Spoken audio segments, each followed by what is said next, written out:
Oh yeah. Well, here we are again for a little chat. Hope you're all well and you've had a lovely day today. The weather's been reasonable here. I left today early and it was sunny. And I went for a nice veggie breakfast. I like a nice cooked breakfast on a Saturday now. And see, I don't have a cook at this precise time. I go out for a nice veggie breakfast. And anyway, I'd like to get back to you and just tell you about these odd things that have happened to me when I first started realizing that I've been gifted with being able to speak to people who've passed over, who are now on the other side. And I did mention last time that I spoke to my partner Ron, and I told you a bit about that. But I want to move on and to that I started speaking to my mum directly, like Ron, and recently, January last year, my brother Albert died, and I was over my sister's, who lives in Bermondsey, and I was chatting with her, and we just suddenly thought, well, shall we see if Albert is available? Yeah, so I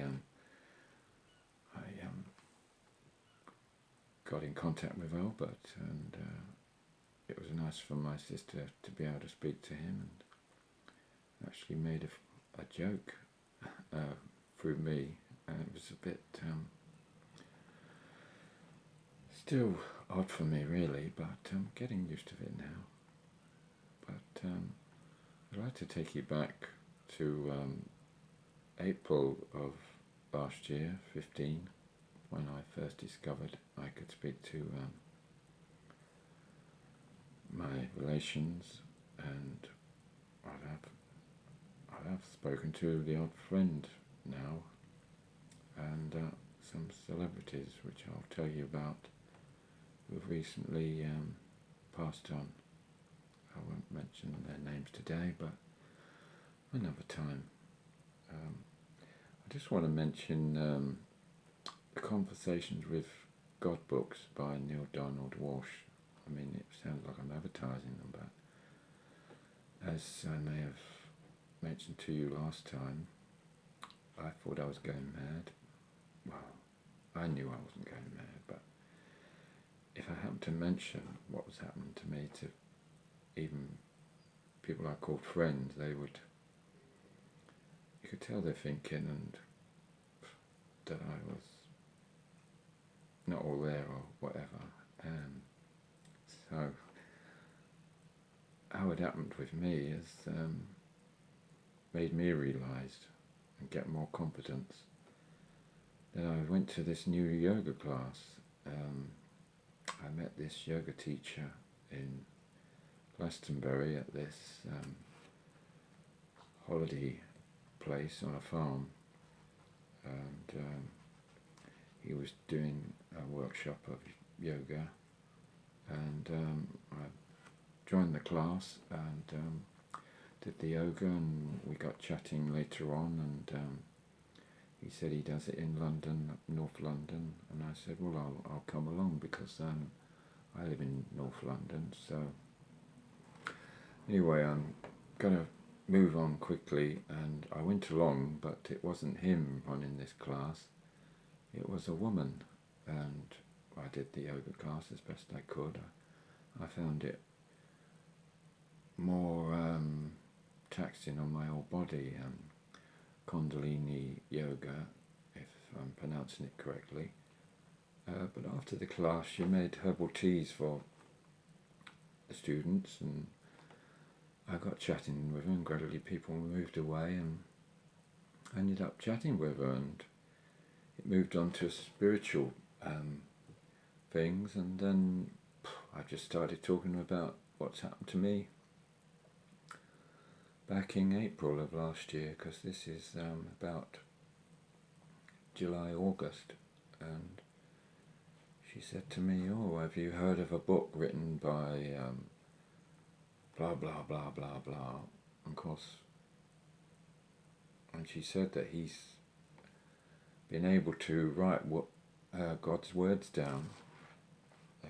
God was coming sort of through him in an unusual way, and he found that when he stopped sort of moaning about his life, he carried on writing, and this is how we've ended up with these books, 3 volumes of the books, Conversations with God. But I didn't remember the names, but I remember she telling me about them a bit, and then time went on, and then I went to, I was on the train with an acquaintance, not quite a friend. I hope she's a friend now. I won't mention her name, but I was telling her what's been happening to me again, and it seems to come up in conversations for some reason, and so chatting away, and then she said, oh, she might have meant the other woman, this new woman. She said that the yoga instructor might have meant Conversations with God by Neale Donald Walsch. I said, oh, I'm going to put it in my phone. So I put it in my phone, and there you go. That's twice been mentioned to me. So my brain's doing overtime when I've had time to sit and meditate on my own and think about things. And then the third and last time was I went to see my friends John and Galen, who live in Devon, and I popped in on them, and they want to know how I am, how I'm doing. Always want to know if I've got a new partner or what, because they knew Ron and they love Ron. And I was telling them about my new gift, and that these two occasions where people have mentioned this book to let me know that they don't think I'm mad, because this other guy has had a similar sort of thing. So they're both sort of in their, I don't know how old they are, but I think they're late 70s, early 80s, and been about a bit. And I say that because John was a pilot in the Royal Air Force, and Galen has done horse riding and won lots of awards, and they own their own business, and now they're retired. And she suddenly got up and said, Alan, just a moment. She ran up and went out the room, and guess what she brought back? She brought back Volume 1, Conversations with God. Now, isn't that weird? You're going to agree with me that that's weird? Because for me it wasn't weird. It was a stamp of approval that I'm definitely not going mad. And this is meant to be. That people are supposed to tell me about this book because I'm supposed to buy them. But next time I speak to you, I'll tell you what happened to me next. But at the moment, I just want to say a little prayer before I say goodbye.